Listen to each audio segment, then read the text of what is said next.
सारे ग्वाल बाल नंद बाबा के आंगन में जो है बाहर नाच रहे हैं और जैसे नाच रहे हैं, गा रहे हैं और एक दूसरे के ऊपर जो है माखन के गोले बना करके जो है वो डाल रहे हैं।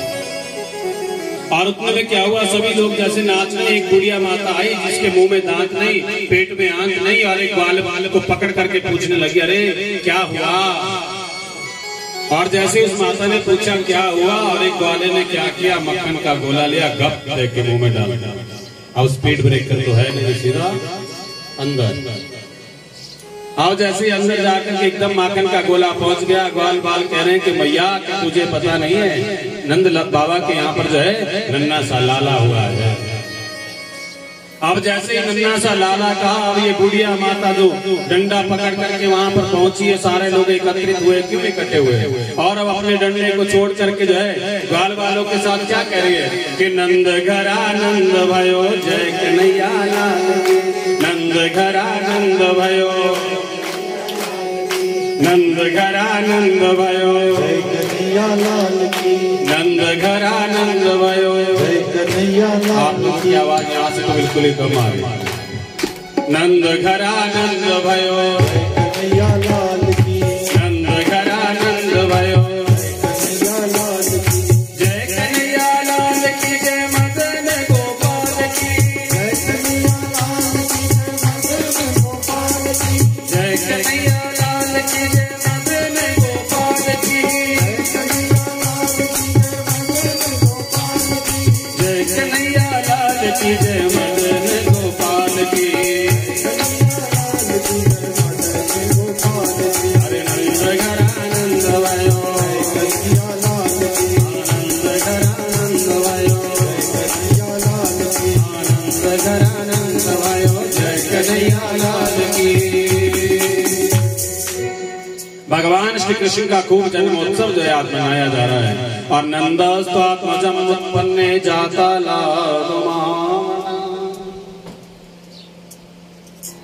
आहूय विप्रान वेद ज्ञान स्नात शुचिरंकृता।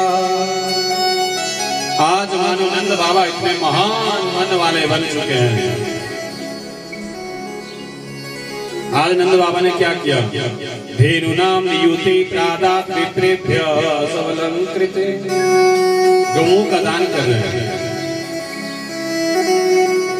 तिलाद्रिन सा सप्तह रत्नौ घना, तिलों के साथ पहाड़ बनाए बड़े विशाल तिल, और उन तिल के पहाड़ों को बनाकर के जो है हीरे और मोतियों से उनका श्रृंगार कर, हीरे मोतियों से जड़ित करके जो है आज उन तिलों के पहाड़ों का जो है वो नंद बाबा दान कर। आज मानो नंद बाबा इतने महान मन वाले बन चुके हैं। आज ऐसा लग रहा है मानो स्वयं माता लक्ष्मी जो है नंद बाबा के महलों में आकर के विराजमान हुई बैठ, सभी नाच रहे हैं, गा रहे हैं। और नंद बाबा ने क्या देखा कि अरे सारे ब्रजवासी यहाँ पर एकत्रित हुए हैं, लेकिन रोहिणी तो आई। ये वही रोहिणी है, वसुदेव जी की पत्नी, जिसके गर्भ में 7वें गर्भ को मां देवकी के डाल डाल। इसके सुंदर सुडोला सा बालक उत्पन्न हुआ है, और वो बालक जो पैदा होते हैं उसने अपनी आंखों को नहीं खोला है, क्योंकि आंखें तभी खोलूंगा ऐसा मन में विचार किया है कि जब सबसे पहले मैं अपने नारायण के दर्शन करूं। नंद बाबा और मैया यशोदा, नंद बाबा गए मैया यशोदा से कह रहे हैं यशोदा और तो सभी बाहर नाच रहे हैं, लेकिन रोहिणी नहीं आई। आज दोनों नंद बाबा और मैया यशोदा जो है रोहिणी के कक्ष में जाकर के पहुंचे, और वहां पर क्या देखा कि माता रोहिणी जो है वो बैठ करके रो रही है।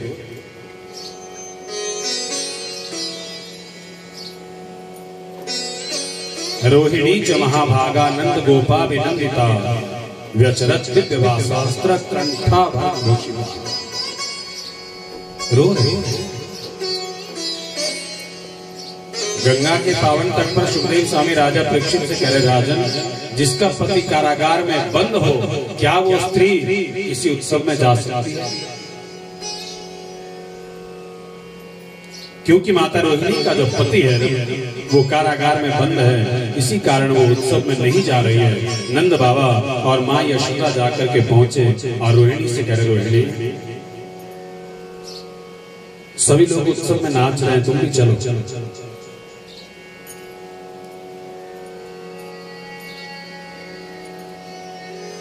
पहले तो माता रोहिणी ने इनकार कर, लेकिन पुनः ये माता रोहिणी विचार करती है, ये किसी साधारण जीव के जन्म उत्सव का उत्सव नहीं, ये गोविंद का जन्म उत्सव है, नारायण का जन्म उत्सव है, इसलिए मुझे वहां पर जाना चाहिए। और मैया रोहिणी ने अपने उस नन्हे से पुत्र को गोदी में उठाया और अपने नन्हे से पुत्र को गोदी में उठा करके नंद महोत्सव जहां सभी ग्वाल बाल जो है नाच रहे हैं, और जाकर के जब पहुंचे सारे ग्वाल बाल चुप हो गए, माता रोहिणी का विलाप ना कर। जैसे ही माता रोहिणी अपने नन्हे से लाला को लेकर के जा रही है, कृष्ण कन्हैया को, उस नन्हे से लाला को देवकी और वसुदेव के उस बालक को जो है पलने में रखा हुआ है, और जैसे ही माता रोहिणी ने अपने लाला को वहां पर रखा, उस नन्हे से बालक ने अपनी आंखों को खोला और जिस झूले में उस नन्हे से लाला को रखा था, उसी के साथ रोहिणी का पुत्र आज अपने घुटनों के बल खड़े होकर के और अपने नारायण के दर्शन को कर रहे हैं और मुस्कुरा रहे हैं। आज जैसे ही माता रोहिणी ने अपने पुत्र को मुस्कुराते हुए जब देखा, सारे दुखों को भूल करके जो है ये माता रोहिणी क्या कहने लगी,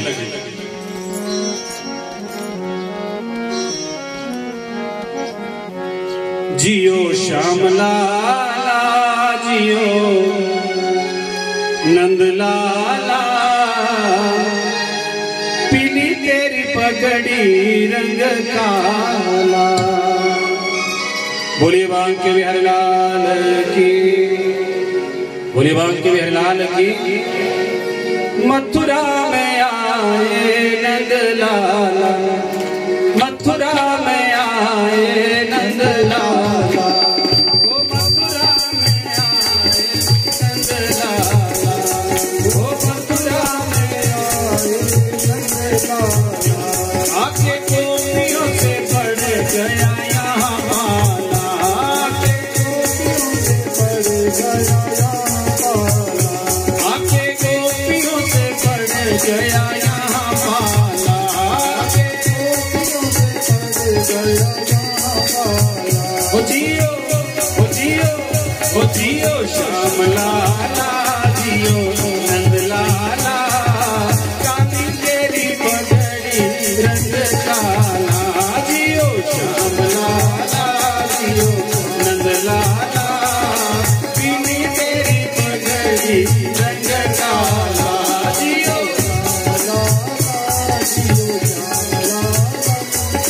पीली तेरी पगड़ी रंग काला। क्या बात, ताली मस्ती से जोर से जरा।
जियो श्याम लाला जियो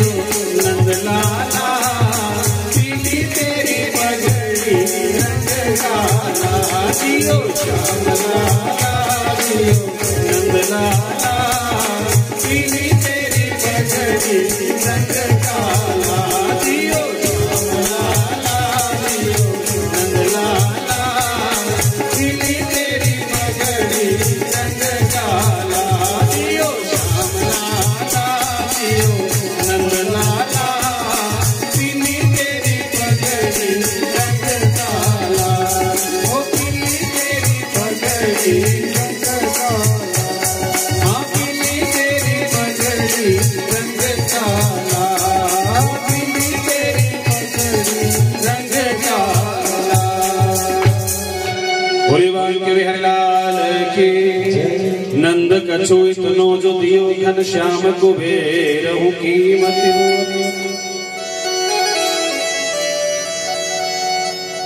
देखत मोहि लुटाई दियो ना बचे बछिया छछिया ना पिछो नंद कछु इतनो जो दियो। आज नंद बाबा इतने महान मन वाले बन चुके, इतना दान कर रहे हैं, गौएं दान कर रहे हैं, दिलों के पहाड़ बना बना करके दान कर रहे हैं। सभी ग्वाल बाल जो है खूब उत्सव मना रहे हैं, नाच रहे हैं। और यहाँ नंद बाबा ने सारे ग्वाल बालों से कहा भी ऐसा करो तुम लोग नाचो गाओ और मैं कंस के लिए जो है कर दे करके आता हूँ, क्योंकि कंस बड़ा राजा है और ये सभी छोटे छोटे राजा हैं और ये क्या करते हैं कि बड़े राजा के लिए जो है कर दिया करते हैं। और कह रहे भी कर भी दे करके आता हूँ और देवकी और वसुदेव को भी मिल करके आता हूँ। बोली बांके हरलाल की। सभी ग्वाल बाल को उत्सव मना रहे हैं। नंद बाबा गए और कंस को कर दिया और जैसे कर दे करके वापस जब आने लगे देवकी और वसुदेव से मिल रहे हैं। अब जैसे देवकी और वसुदेव से मिले, अहो ते देवकी पुत्रा कंसेन वहु हता एका वशिष्ठा वरदा कन्या सा पे दिवंगत।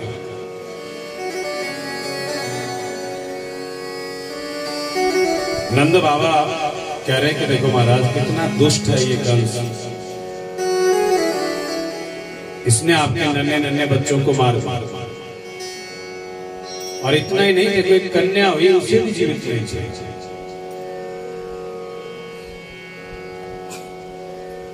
लेकिन आज नंद बाबा जैसे वसुदेव जी से कहने लगे ना कि चिंता मत करो, जो मेरे घर में पुत्र है ना वो आपका। देखो आज भी वसुदेव जी ये नहीं कह रहे कि वो मैंने ही छोड़ा है, वसुदेव जी कह रहे हाँ महाराज जो आपके घर में पुत्र है वो मेरा ही है। दोनों पति पत्नी रो भी रहे और यहाँ नंद बाबा कह रहे कि महाराज वो आपका ही बेटा है, आप चिंता मत करो। ये जो कंस है ना ये बहुत दुष्ट है, पापी।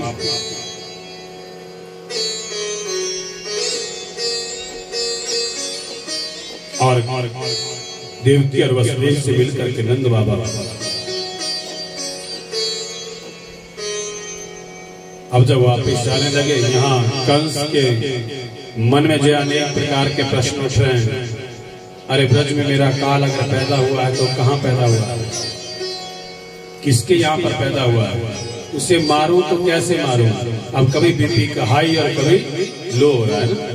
अगर आदमी को ये पता लग जाए ना कि 3 दिन बाद मुझे मरना है, 4 दिन बाद मुझे मरना है, तो निकाल देगा 3-4 दिन ना। पहले राजा परीक्षित को पता था कि मुझे 7 ही दिन में मरना। मैंने पहले दिन भी कहा था कि मरना सबको 7 ही दिन में, और आज कितने हुए? 6। कल लास्ट। बोली बांके हरलाल की। प्रत्येक जीव को 7 ही दिन में मरना है। जो रविवार को नहीं मरेगा वो सोमवार को मरेगा, जो सोमवार को नहीं मरेगा वो मंगलवार को मरेगा, जो मंगलवार को नहीं मरेगा वो बुधवार को मरेगा। मरेगा हफ्ते की नहीं 7 दिन।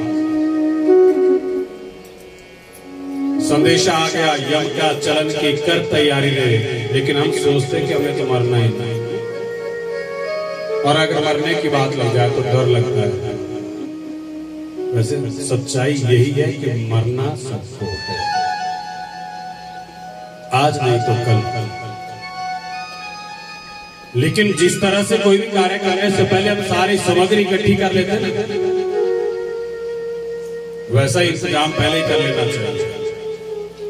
और ये नहीं कि लकड़ी काटना लग जाओ, बोले भाग ला लेके जितना ज्यादा हो सके हमें प्रभु का भजन करना चाहिए, प्रभु का सुमिरन करना चाहिए। वरना होता क्या है,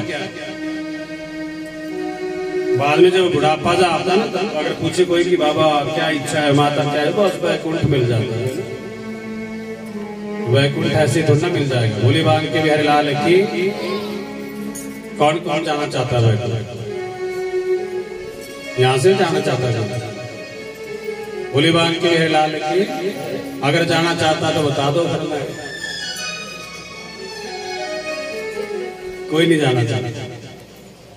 एक बार क्या हुआ कि वैकुंठ में नारायण जो है ना शेष शैया पर पड़े हुए, और नारद जी सारे घूमते हुए वैकुंठ में जाकर के पहुंच गए और पूछने, महाराज पता नहीं कहां नहीं ढूंढ लिया मैंने आपको, आप ये बताओ कि आप कहां रहते हैं?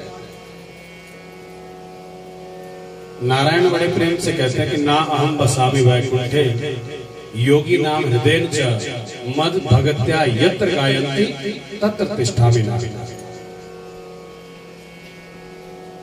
ना अहम बसामि वैकुंठे, मैं वैकुंठ में नहीं रहता। कि योगी नाम हृदय च, नाम योगी के हृदय में रहता हूं। बोले महाराज तो फिर कहां रहते हैं? बोले मद भगत्या यत्र गायन्ति, जहां पर भी मेरे भगत मेरा स्मरण करते हैं, मेरा भजन करते हैं, मुझे याद करते हैं, मैं वहीं पर जाकर के पहुंच जाता हूं। बोले महाराज तो आप वैकुंठ में भी यहाँ अकेले ही बैठे हैं? बोले यहाँ आने को कोई तैयार ही नहीं, इसलिए अकेला पड़ा रहता है। बोले बड़े भारी लोग हैं, कल्याणपुर शहर होल कोयरू सब बोल रहे हैं हमने भी जाना है ना। नारायण कह रहे कि देखो ऐसा करो नारद जी, जो भी आना चाहता है ना सबको लेकर। नारद जी बड़े खुश होकर के आए कि बड़े भारी लोग हैं, अगर ये पूछो कि क्या इच्छा है, बोले वैकुंठ मिल जाए। अब जो नारद जी आकर के मृत्यु लोक में पहुंचे, उन्होंने क्या किया, पहले छोटे छोटे बच्चे खेल रहे, पूछ के बेटा वैकुंठ जाना है ना, तू ही जा बाबा। बच्चों ने बात सुनी नहीं। अब थोड़े युवा वर्ग के लोग थे, जब नारद जी को मिले, नारद जी पूछ रहे तो वैकुंठ जाना चाहते, बोले बाबा निकलता बन तू आगे, वैकुंठ तू ही जा। अब नारद जी आगे चलते हुए क्या देखा कि एक बूढ़े से बाबा है और बाहर बैठे हुए, और नारद जी ने सोच लिया कि ये तो पक्का जाने को तैयार हो। बोले बाबा क्या इच्छा है? बोले कुछ नहीं महाराज, बस वैकुंठ मिल जाता। बोले ये ठीक मिल गया बाबा। बोले चल चल चल। बाबा जी बोले अभी थोड़ी ना जाना, अभी तो मेरे पड़पोते का विवाह है, बस वो देख लूं तब चल पड़े। बोले महाराज कब है शादी? बोले अब तो 1-2 महीना रह गया, पड़पोते का विवाह। अब पड़पोते का विवाह भी हो गया। नारद जी फिर कुछ समय बाद जब आए और नारद जी पूछने के बाबा अब तो हो गया विवाह? बोले हाँ हो गया। बोलो चल फिर, अभी नहीं, एक पुत्र हो जाता ना इसके, बस तब चलो। कृष्णा न जीर्णा वयमेव जीर्णा। और फिर नारद जी चले गए, और कुछ समय के बाद जब नारद जी आए, अब क्या देखा कि वहां तो कोई और ही बैठा है। नारद जी पूछने, अरे यहाँ वो बाबा होते थे? बोले बांग के बहरलाल की। बोले वो कहाँ गए भाई महाराज? हो तो चले गए। अब नारद जी को बड़ा दुख हुआ और अपनी आंखों को बंद करके जो है अपनी योग माया के द्वारा देखने लगे। और क्या देख रहे, जैसी आंखों को खोला, अंदर से नन्हा सा बालक भागता हुआ बाहर आया। बाहर एक मरियल सी पतली सी कुतिया लेटी हुई है। वो बच्चा जो है उस कुतिया को लात मार करके चला गया। वो कुतिया चीख रही है और बच्चा हंस रहा है।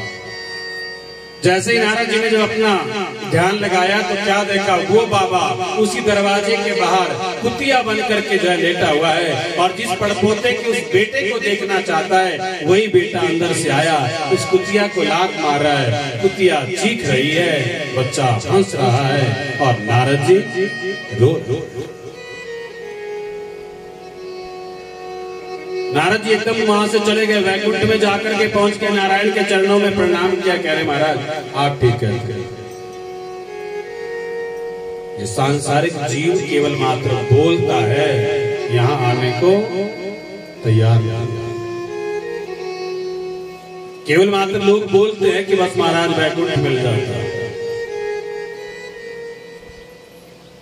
और यहाँ कंस का बीपी कभी हाई कभी लो, यही चिंता हो रही है कि ब्रज में मेरा काल जो पैदा हुआ है वो किसके घर में है, कौन है, कहां। और उतने में क्या हुआ कि कंस की एक मुंह बोली बहन है पूतना। ये पूतना कौन है? राजा बलि की आप लोगों ने कथा सुनी। राजा बलि की जो पुत्री है रत्नावली, जब नन्हे से वामन जो है जब राजा बलि के महलों में जाकर के पहुंचे तो मन में विचार आया था, अरे इतना सुंदर बालक, अगर ये मेरा पुत्र होता तो मैं अपने स्तनों से इसे दूध पान करवाता। और जैसे नारायण ने जो विशाल स्वरूप अपना जब धारण किया और आज यही रत्नावली जो है मन ही मन में विचार कर रही, ऐसा मेरा पुत्र होता ना तो अपने स्तनों में जहर लगा करके मैं इसे मार दूं। प्रभु ने कहा था चिंता मत कर, तेरी सारी इच्छाएं पूर्ण करूंगा पर तू मार नहीं पाएगा। आज वही पूतना जो है कंस की मुंह बोली बहन है, अपने भाई को परेशान देख करके पूछ रही, भैया क्या बात है, आप क्यों इतने परेशान? सारा वृत्तांत सुनाया। पूतना कह रही तो छोटी सी बात है, सारे बच्चों को एक ही दिन में मार दूंगी जितने भी ब्रज में पैदा हुआ। बोले कैसे मारेगी? इतना तेरा भयंकर स्वरूप और तुझे देख करके तो लोग ऐसे ही वहां पे डंडे मार करके तुझे मार देंगे।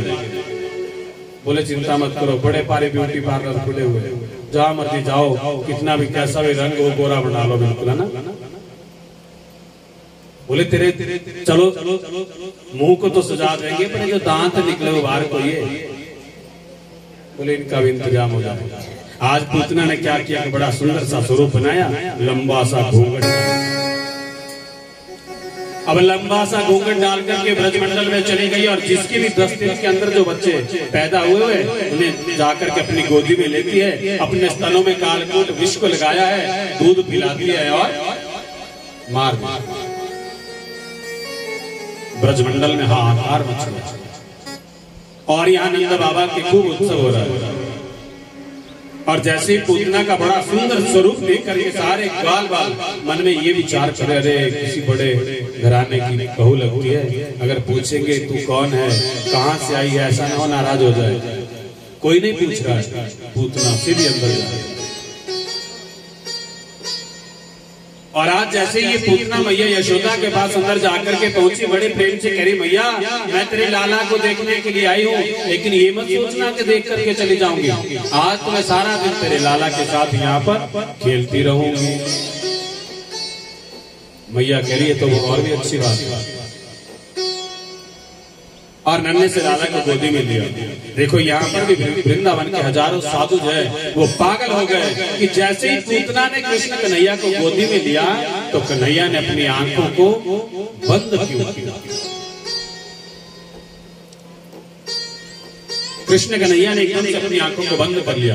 एक संत कह रहे हैं कि महाराज कृष्ण कन्हैया की एक आंख में सूर्य और एक में चंद्रमा है, इसलिए जब प्रभु ने अपनी आंखों को बंद कर लिया कि ऐसा ना हो सूर्य के तेज के कारण पहले पूतना जल करके कहीं भस्म ना हो जाए। एक संत कह रहे कि ना ना ना ऐसा नहीं महाराज, पूतना का बड़ा भयंकर स्वरूप है और पूतना के भयंकर स्वरूप को देख करके वो नन्हा सा बालक जो है डर गया, इसलिए उसने अपनी आंखों को बंद कर दिया। प्रत्येक संत अपना तर्क दे रहे हैं और यहाँ पर वेद व्यास जी कहते हैं कि जैसे ही कालकूट विष को लेकर के पूतना जो है उस नन्हे से लाला को मारने के लिए आई है, और कालकूट विष का पान कौन कर सकता है? बोलिए शंकर भगवान की। शंकर भगवान केवल मात्र कालकूट विष का पान कर सकते हैं, इसीलिए नन्हे से लाला ने अपनी आंखों को बंद कर लिया। शंकर भगवान का ध्यान कर रहे हैं क्योंकि वही उनके इष्ट आराध्य देव भी है। महाराज अब कालकूट विष को पीने की बारी आ गई पुनः। और पूतना ने लिया और अपने स्तन का पान जो है नन्हे से लाला को करवाने लगी। कृष्ण कन्हैया जो है स्तनपान कर रहे हैं और स्तनपान के माध्यम से ही, स्तनों से ही जो है पूतना के प्राणों को हरना शुरू कर दिया। अब जैसे प्राणों को हरने लगे और पूतना कहती है कि सा मुंच मुंचालिति प्रवासिनी निष्पीड्यमाना अखिल जीव मर्मणि, छोड़ो छोड़ो सा मुंच मुंच। कृष्ण कन्हैया कह रहे कि मौसी देखिए एक बात बताऊं, एक तो मैं पकड़ता नहीं और अगर मैं पकड़ लूं तो छोड़